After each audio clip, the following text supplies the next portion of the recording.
How's it going, you wonderful people? Jack here in my jammies. Yes, here we keep it pretty classy. Also, it's super late, but the sun refuses to go down in this part of the world, so I'm going to be up late and perhaps also watching whatever promises Todd Howard has for us with some more 16 times the details or whatever. But given that the Summer Games Fest was a few days ago, I went on stream and with chat experienced the demo of an upcoming Souls-like that I personally think looks pretty promising, and I wanted to talk about that for a little bit. Lies of P is the upcoming game developed by NeoWiz, who are the people behind the cyberpunk Spider-Man-ish game Sanabe, and I just realized I'm saying that as if all of you know what that game was. It's literally the only other game that I know from the studio, so obviously I'm going to make a reference to that, and I do apologize if I end up making some Spider-Verse references here. The movie is still pretty fresh in my head, watched that a few days ago. Lies of P. It's a game that I can only describe as Bioshock meets Bloodborne, with some new aesthetics, setting, and enemies. Oh boy, you got a license for the night. But clearly inspired by the aforementioned Bloodborne, but with an added condiment in the form of Pinocchio's fable. You play as P, the creation of father and inventor Geppetto, who is attributed as the maker of all the puppets in Krat, Krat being the city where the game takes place. But much like how our theories and depictions of said theories have evolved over the years since Greek philosophers discovered the nature of intelligence, the puppets in question have, for some unknown reason, recently entered a frenzied state, have paralyzed the city and taken it under their control. The blame for this has of course been put on Geppetto, and it's up to you to help your dad take responsibility by primarily hunting down the puppets that have gone cuckoo. The demo gives a lot of hints to some of the deeper laws of the game, like the nature of the mystical energy source called Ergo, the identity of a would-be main baddie, and of course how Pinocchio piece by piece becomes less of a marionette and more like a real boy.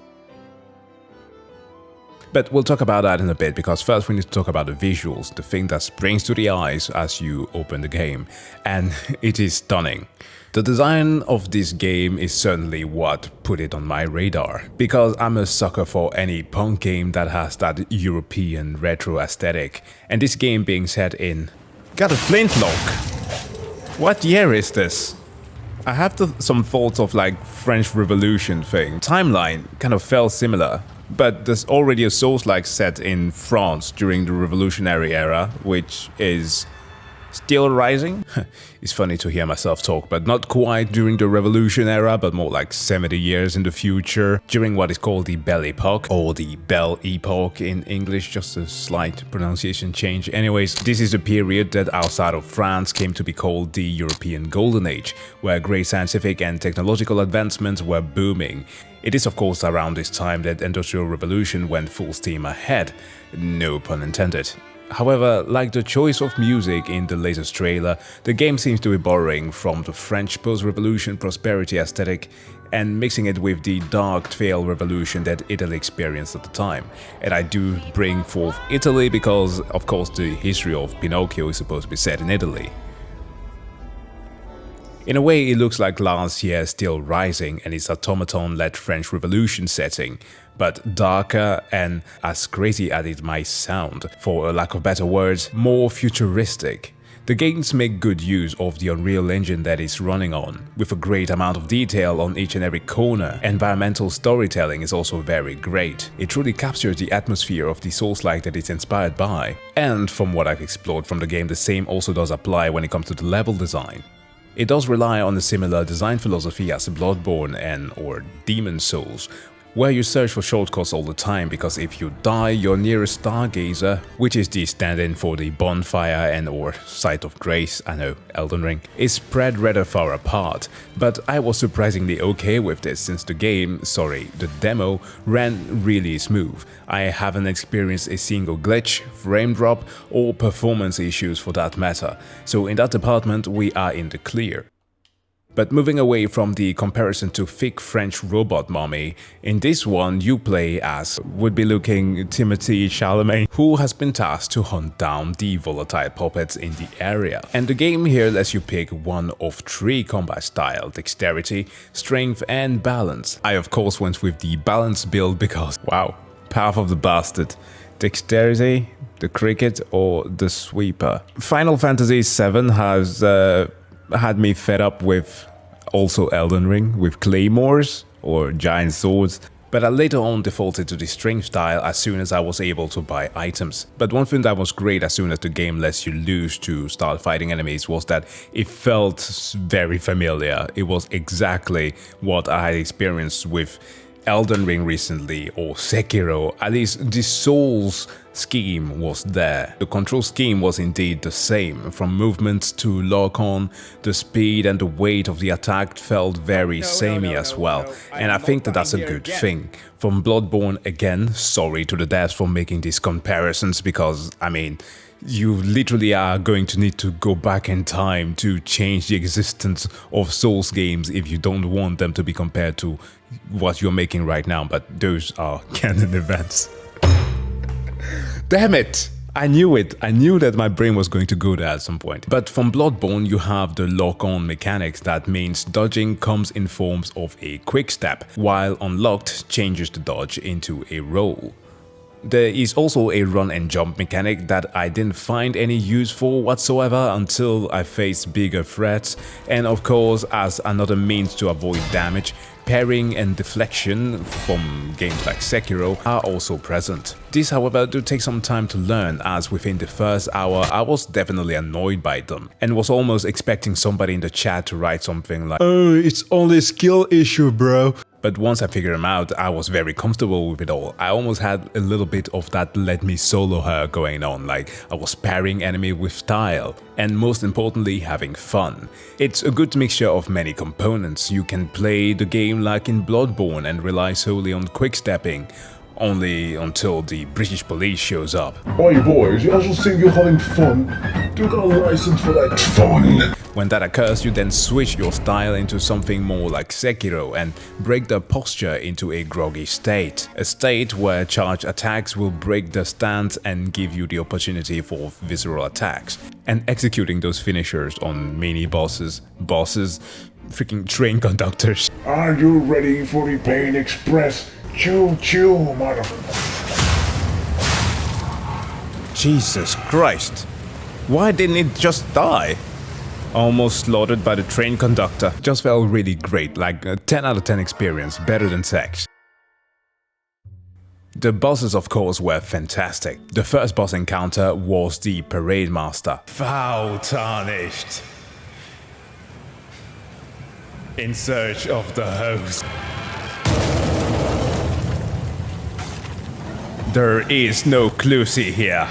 Who was truly inspiring in that he beat the shit out of me many times, but I was having fun witnessing my wig-built frail body being pummeled to death. It took me a few attempts, but beating him of course reminded me that different bosses require different builds. And this is where, like I mentioned before, I changed to the strength-focused combat style, and that made the encounter really good. Have we gone too far? Are video games gay? Wait, why is that part of a bullet point that I wrote down?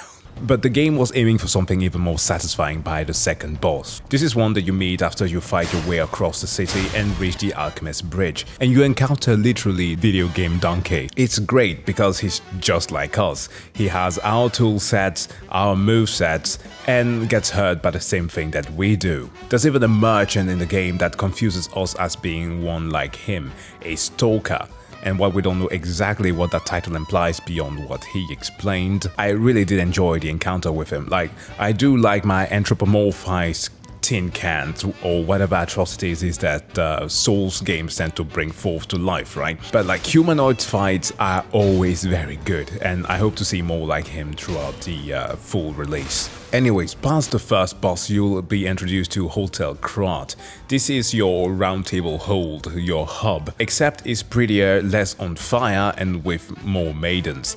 You'll meet Sophia, who is your maiden to speak like your Melina. Like, look, so many references to Souls games that I want to make here. She's the one responsible for helping you level up, and also has some information on a guide that you're carrying around in your lamp. There's also Antonia, who is an acquaintance to Geppetto and owns the place. Polantenac, a puppet receptionist who is your general goods merchant, and Eugenie, your weapons nerd. Now, to me, the place felt a little bit barren in terms of content, but not thematically, because it would have made a lot of sense that people would have vacated the premises due to the insanity that all the dolls went through. But there was a rather limited amount of things to do there, aside from buying small trinkets, so your weapon upgrades, some, let's say, uninspiring conversations and fighting dummies. And I know I'm nitpicking a small portion of a 3 to 4 hour long demo with very good content, but we have seen previous footage of this, and we do know that there is a vast array of things that are available to unlock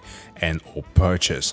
So it would have been a bit funnier to see more of that, especially when I started diving into the character customization with the changing of the Legion arms, the exchange or combinations of the weapon handles and stuff. It seems like there are endless possibilities here, and it's very cool, but there certainly is a variety of things that we'll be able to do. Also, like one of my previous points in terms of depiction, I had expected something a little bit different when it came to the voice acting, as in I was expecting something more Italian.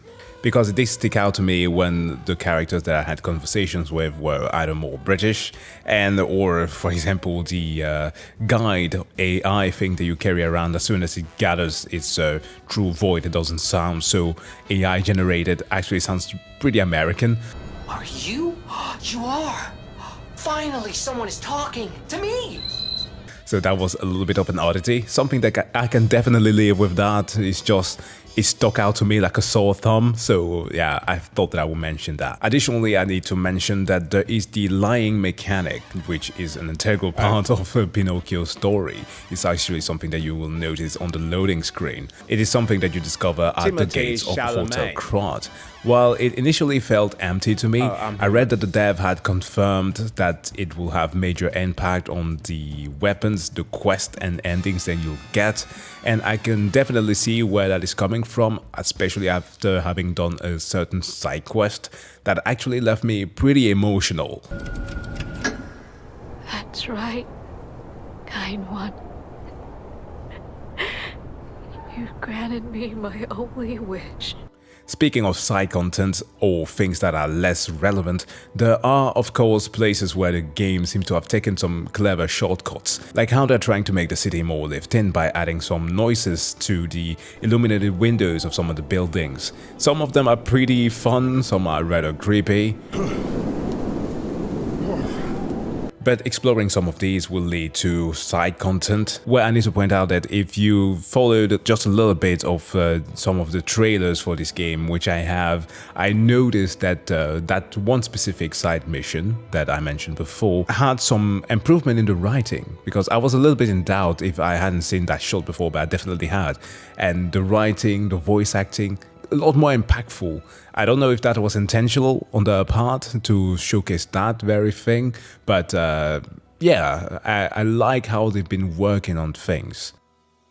A last bit of things that I noticed was the gestures. Much like the emotes that we gather in Elden Ring, for example, we can find a good number of gestures here and there by defeating enemies, completing quests, and what time just reading some letters. Now, to a little bit of criticism to the game would be that the MC should be moving a little bit faster, and also that the rolling and dodging mechanics should have another touch of consistency. It's just perhaps just me experiencing that occasionally I would feel like they didn't really connect. Like, I did search for a video that I watched earlier this year from GameSpot, where there was some 15 minutes of gameplay from a guy who relies a lot on the Bloodborne type of gameplay, and he was moving pretty freaking fast. And I don't know if they decided to tone down the speed here, but it was definitely noticeable. And with the mechanized arm that our character has that is similar to that in Sekiro, I mean, I would expect the speed to kind of match that, but also it could definitely be that this is a stylistic choice that the developers decided to go with to make the game stand out on its own, because after all, We would like to have a new Souls-like experience and not a carbon copy of things from the past. But yeah, if there was to be a little bit of criticism, faster movements, more accurate or consistent rolls and dodge would be the things that I would go for. Lastly, the game is coming out on Game Pass, which is something that I should get, and I don't have it yet, too many subscription services. But it would be a great thing for those who are a little bit of a doubt of when it comes to game releases this year, which again, the game is running incredibly nice, which is unfortunate that it's something that needs to be pointed out. But yeah, 2023 has been a strange year for PC ports, but if you are on the fence about that, getting it on Game Pass would be a great thing to try at least there. But this is definitely a game that I see having the potential of being a big thing within the Souls genre, and I'm definitely looking forward to its full release. But that is all that I had to say on the Life of P. You can definitely pick up the demo for yourself and try it out. The game is not that difficult once you get a hold of that, and again, 3 to 4 hours worth of content from a demo, so it's a nice thing that we have that now. Also, around the 19th is where we get the big fest where all the demos are going to be put out there for us to try. So definitely follow me on Twitch and or here on YouTube, so to try some of those, at least watch me play some of those. But that's it guys, see you in the next video as I'll be checking out Todd Howard in a few minutes and what we have to look forward to. That was a bad rhyme. Anyways, see you guys.